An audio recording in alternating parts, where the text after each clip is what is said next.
And the football players didn't actually recognize. Thank you, Chairman Gothar. I hope I'm a better forester than I was a football player.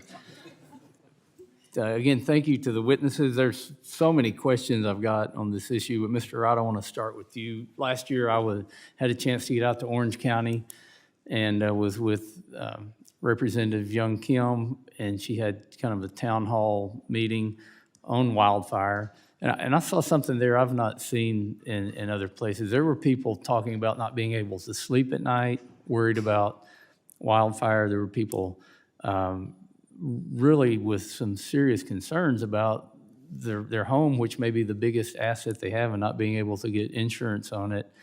The issue, I think, is much, much greater than what the full country understands it to be. And we know between 2020 and 2022, insurance companies declined to renew 2.8 million homeowner insurance policies in the state of California. All states stopped issuing new insurance in 2022 and increased premiums on existing policies last year by 34%. It doesn't appear this is getting any better anytime soon. If we fail to act, what will happen to the insurance industry and home markets in fire-prone states like California?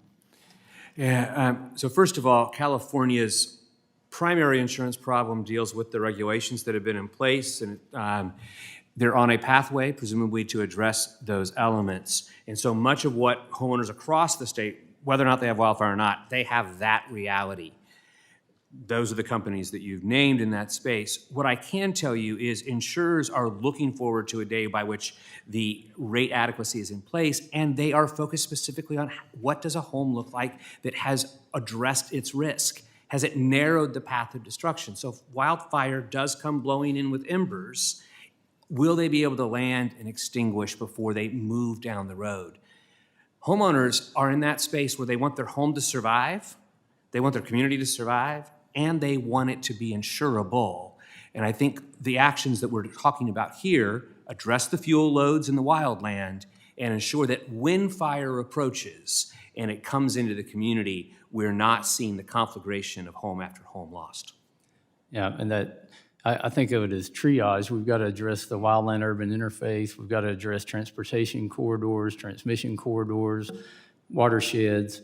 It's a vast problem that took decades to happen, but we've seen results of how good management practices work. And Captain Chapman, we were bumped into each other in the elevator this morning, and we're recounting years ago. I made a trip out to Flagstaff, and we saw some forest management there.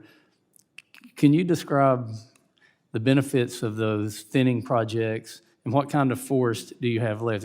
Did something get clear cut and paved over, or what happened there? Thank you for the question.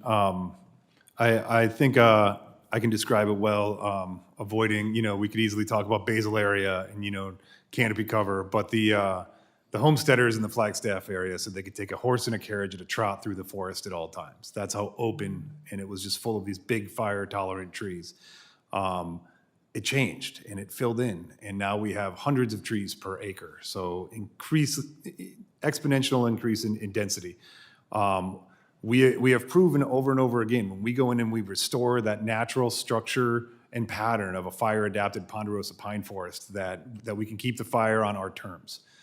Even on red flag, windy days, when a fire starts in a spot that's either had prescribed fire or a thinning treatment and prescribed fire, or in an area where we've had a beneficial wildfire, we can control that fire. We can keep it out of the community, and we can steer it in a positive way.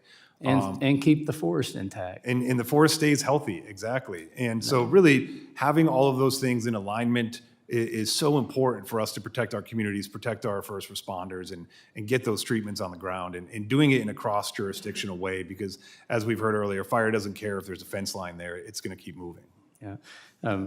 Quickly, Chief Muncy, you put the picture up that showed the road infrastructure from decades ago. Last fall, we took a Codell over to Scandinavia, went to Finland, where they have some of the most, I won't say intense, but most detailed forest management of any place in the world. And they were talking about how they very rarely had problems with fires because of their management and also because of their road network, that if they had a fire, they could get in and put it out. And when I explained to them that if we build a road on the forest in the U.S., we have to tear the road out after we're through doing the work. And even these Europeans thought we were crazy that we did something like that. We actually spent money to build a road, then we spent money to tear the road out.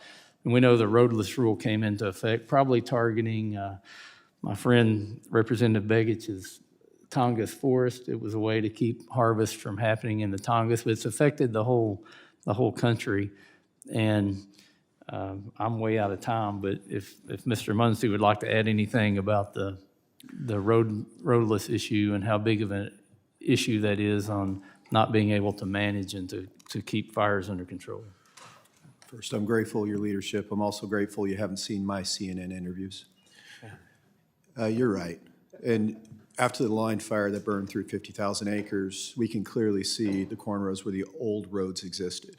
And we asked our local forests if we can reestablish these roads. We can't because of environmental concerns, and that makes almost no sense. This is what worked for almost a century to keep our fires small. This is the Civilian Conservation Corps from the 1930s that put all those roads in. It is critical that we have early access to these fires. We've got to get there quick. We've had a mindset in the fire service for way too long that we're going to keep wildfires 10 square acres or less 95% of the time. 10 square acres or less 95% of the time. The problem is, what about that other 5% or 10% in some other agencies? These fires are getting huge, and a lot of it has to do with access. The second is these roads can be used as control points. The fire will bump up into it. Having these access allows us to maintain these forests, to introduce good fire as they're doing in Flagstaff so that we can have healthy forests. Thank you.